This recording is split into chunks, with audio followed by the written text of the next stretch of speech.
સહસ્ત્રલિંગ તળાવ જે ક્યાં આવેલું છે તો એ પણ આવેલું છે પાટણની અંદર. તમે જોઈ શકો છો શું એનું શિલ્પ સ્થાપત્ય છે. અહીંયા સરસ મજાનું કુંડ તમને જોવા મળશે. આ ટાઈપની એક સરસ મજાની રચના તમને જોવા મળશે. અહીંયા નદીનું પાણી આ 3 ગેટ બનાવવામાં આવે છે જેથી નદીનું પાણી આની અંદર એન્ટર થઈ શકે અને જાતે જ આ નદીનું પાણી સ્વચ્છ થાય એવી અહીંયા એક સરસ મજાની સુવિધા કરવામાં આવી હતી.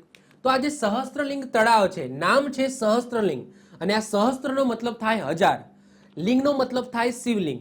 તો 1000 શિવલિંગોનું તળાવ એટલે જ નામ પડ્યું સહસ્ત્રલિંગ તળાવ. તો સાહેબ કેટલા શિવલિંગ આવેલા છે તો આની ફરતે 1008 શિવાલય બંધાવવામાં આવ્યા હતા. કોને બંધાવ્યા હતા તો સિદ્ધરાજ જયસિંહ દ્વારા બનાવવામાં આવ્યા હતા. સાહેબ સૌથી પહેલા યાદ રાખજો કે આ જે તળાવ છે એ સિદ્ધરાજ જયસિંહ પહેલા પણ દુર્લભ રાય દ્વારા બનાવવામાં આવ્યું હતું અને એ સમયે એનું નામ હતું દુર્લભ સરોવર. તો આ જે સહસ્ત્રલિંગ તળાવ છે આ દુર્લભ સરોવરનું જ રિનોવેશન કરીને આ સહસ્ત્રલિંગ તળાવ બનાવવામાં આવ્યું હતું. તો આ સરોવર મૂળ કોને બનાવડાવ્યું હતું તો રાજા દુર્લભરાય. આ કયા વંશના રાજા હતા તો સોલંકી વંશના જ રાજા હતા. તો આ સરોવર મૂળ સોલંકી વંશના રાજા થઈ ગયા રાજા દુર્લભરાય, એમના દ્વારા બનાવવામાં આવ્યું હતું જેનું રિનોવેશન કરીને સિદ્ધરાજ જયસિંહે આ સહસ્ત્રલિંગ તળાવ બનાવ્યું. રાજા દુર્લભરાય બનાવ્યું હતું એટલા માટે એ પહેલા કયા સરોવર તરીકે ઓળખાતું હતું તો દુર્લભ સરોવર તરીકે એ ઓળખાતું હતું. તેમજ આ તળાવનો જીર્ણોદ્વાર એટલે રિનોવેશન. તો જીર્ણોદ્વાર કોને કરાવ્યો હતો સિદ્ધરાજ જયસિંહ દ્વારા કરાવ્યો હતો.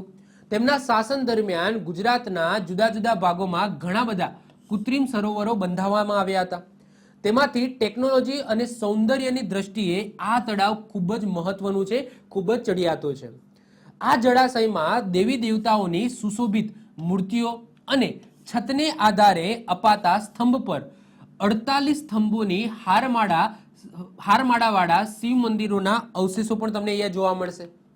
એના પછી અહીંયા સુંદર કોતરણી કામવાળા 3 વર્તુળોથી બનેલા લુઈસ ગેટ છે. અહીંયા તમે જોઈ શકો છો આ છે લુઈસ ગેટ અને આ લુઈસ ગેટનું મહત્વ એ છે જેનાથી સરસ્વતી નદીનું પાણી છે એ આ તળાવની અંદર આવતું હતું અને એવું કહી શકાય કે તળાવમાં કુદરતી રીતે સફાઈ થઈ શકે એવી પણ વ્યવસ્થા હતી.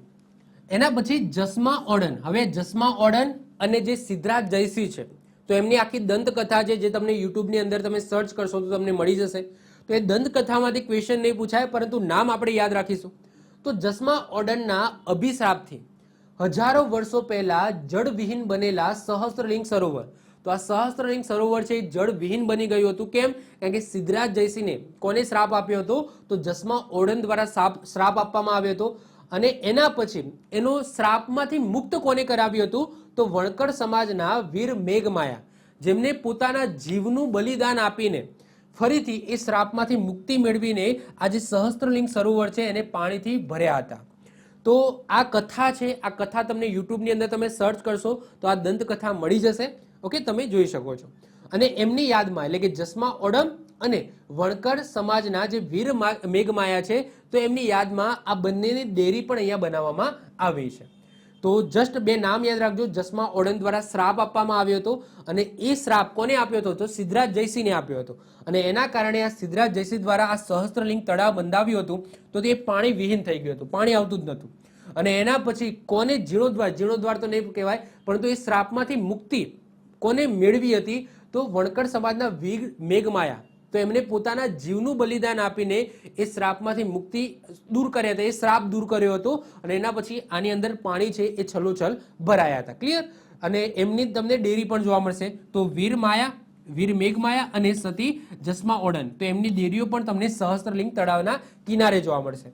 આ તળાવનું વર્ણન જૈન મુનિ હેમચંદ્રાચાર્યના ગ્રંથ ધ્રયાશયની અંદર પણ કરવામાં આવ્યું છે.